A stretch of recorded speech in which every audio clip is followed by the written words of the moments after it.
معنا مقال صدر في موند أفريك يتحدث عن الجنرال الجزائري ناصر الجن الذي تريد باريس أن يذهب، تريد تنحيته وتريد أن يذهب. مش حنا نقول دو فيلبان جاء في 24 مد معلومات أرادتها السلطة أو أرادت ذلك الأسلوب وتلك الطريقة. في جريدة أخرى تكلم أو مجلة أخرى تكلمت على أن باريس تريد أن يذهب الجنرال ناصر الجن أو عبد الله حداد. كلام كبير، منين جابته يعلم ربي، صحيح ما صحيح الله أعلم. احنا رانا نجمع في المعطيات ونشوف. شوفوا وش يقول المقال. هذه المقدمة نتاع المقال كما ورد، لكن ناخذ الأجزاء مترجمة. أعطيني الصورة اللي بعدها. في الجزء الرئيسي للخبر تقول موند أفريك تعتبر الأجهزة الفرنسية رئيس جهاز مكافحة التجسس الجزائري الجنرال عبد القادر حداد المعروف باسم ناصر الجن، وتكلموا على شيء من التواريخ نتاعو. تعتبره هو المحرض على الحملة العنيفة التي يشنها النشطاء الجزائريون في فرنسا. هؤلاء النشطاء اللي بالأحمر لا يهاجمون معارضي النظام فحسب، بل يهاجمون أيضا الرجلين القويين في البلاد، الرئيس تبون والجنرال شنقريحة.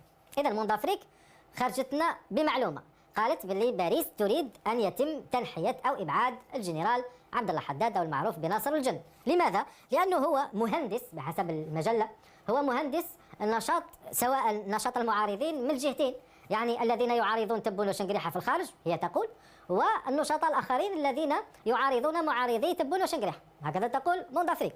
وتزيدنا شوية تفاصيل، أعطينا اللي بعده. بحسب موند أفريك هناك مباحثات سرية، قالت في المباحثات السرية التي بدأت بين الرئاستين الفرنسية والجزائرية حول إمكانية إطلاق سراح بوعلام سنصال. هنا نتوقفوا. موند أفريك تقول باللي فيه مباحثات سرية بين الجزائر وفرنسا وبين الرئاسة الجزائرية والرئاسة الفرنسية لإطلاق سراح سنصال. هل هذا عنده علاقة بمجيء رئيس الأمن الخارجي في زيارة علمنا بها من الإعلام الخارجي زار الجزائر؟ هل هذا عنده علاقة بما قاله تبون في حوار لو بوين، عفوا حوار لوبينيون، بأنه التنسيق الأمني في الجانب الخارجي ما زال موجود مع فرنسا؟ الله أعلم.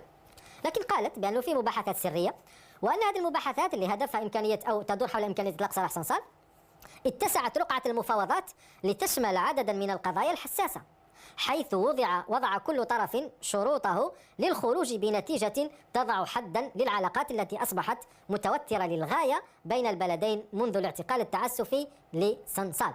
المقال صادر في 10 فبراير. موند أفريك تقول باللي عندها معلومات بأن هناك تفاوض سري بين الرئاستين، وكل واحد حط شروطه حتى تعود العلاقات، لأنه سبب التوتر اعتقال سنصال. ماذا تقول موند أفريك؟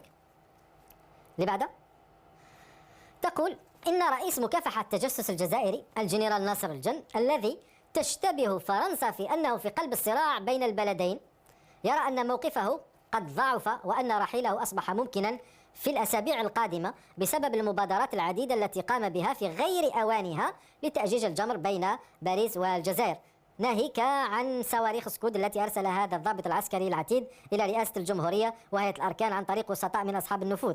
مش عارف وش يقصد بالمثل صواريخ سكود، رسائل ربما لسنا ندري، لا يقصد أسلحة.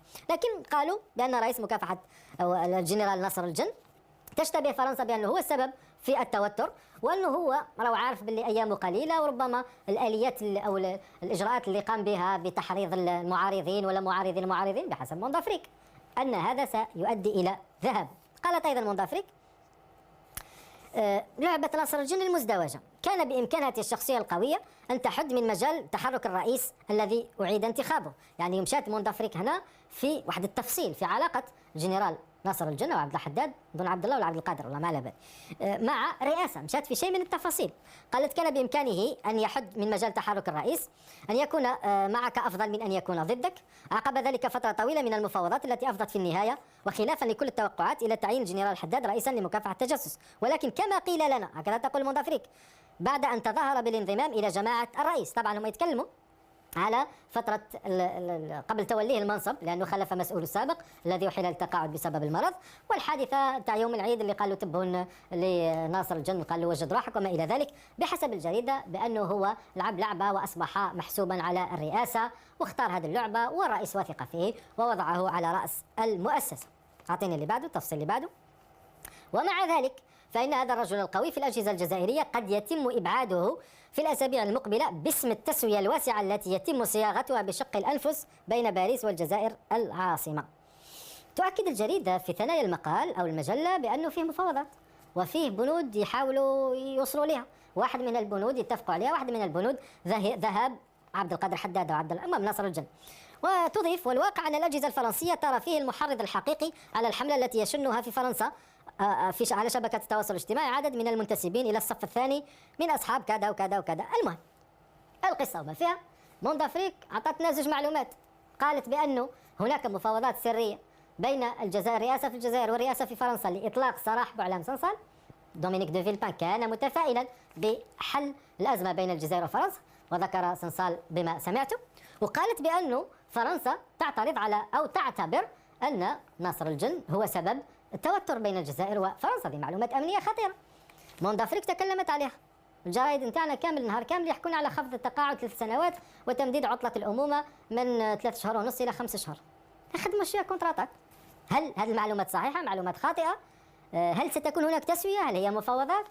هل استقبال أو عمل حوار مع دو فيلبان والحوار الهادئ بين قوسين في قضية صنصال في جريدة لوبينيون داخل في هذا الإطار تاع التسوية؟ أسئلة تبقى